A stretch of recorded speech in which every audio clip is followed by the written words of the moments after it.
Au moyen d'une bâche posée sur le sol, nous avons reconstitué, avec plusieurs chevaux, ce type de situation dans une carrière. Notre mission, évidemment, c'est de la traverser, cette maudite bâche. Remarquez l'attitude du cheval, elle exprime la crainte. Il faut donc comprendre son mode de raisonnement. Il cherche sa sécurité, son confort et la facilité. Ce qu'il nous dit ici, c'est ceci. Ce truc, c'est l'inconnu, ça n'a rien à faire ici. C'est peut-être un trou dans lequel on peut disparaître. C'est peut-être un mystérieux prédateur prêt à bondir sur moi.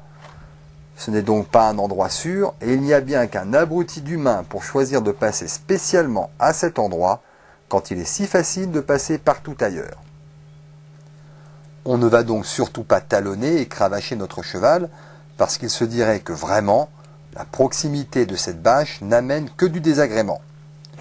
On se contente de stimuler gentiment par quelques pressions de jambes et à la voix, en ajoutant éventuellement quelques petites tapes sur la croupe, histoire de bien signifier notre intention. À chaque pas dans le bon sens, à chaque geste de bonne volonté, même suivi d'un mouvement de peur, on récompense par une caresse et des paroles douces. L'idéal serait de suivre un cheval habitué qui passe sans problème. Mais lorsque l'on sort, on n'est pas toujours accompagné. Alors, il va devoir comprendre tout seul qu'il n'y a pas de danger, notre ami.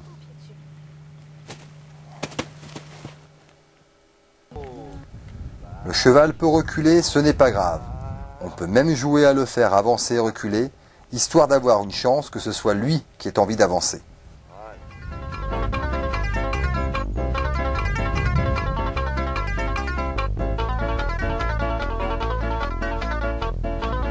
Attention au cheval qui nous dit « Ok, j'y vais, mais vite fait ».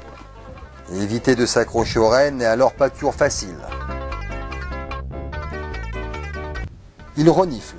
C'est bon signe, il est d'accord pour étudier la question. Laissez-le réfléchir, caressez, il va y aller.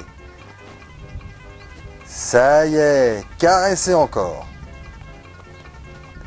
Si vous sentez que la crainte s'est transformée en mauvaise volonté, surtout s'il a déjà accepté de traverser dans un sens, soyez un peu plus énergique, jamais violent. Soyez patient. Sur ce test, un cheval peut mettre 15 secondes avant de se décider, un autre 10 minutes, ce n'est pas grave. Chaque cheval est différent, il faut l'admettre.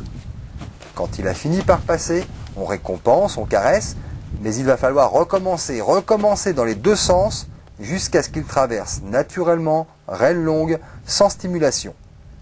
Il faut donc bien retenir que jamais le cavalier ne doit se dire « je vais passer le plus loin possible de la difficulté, j'éviterai cet endroit, etc. »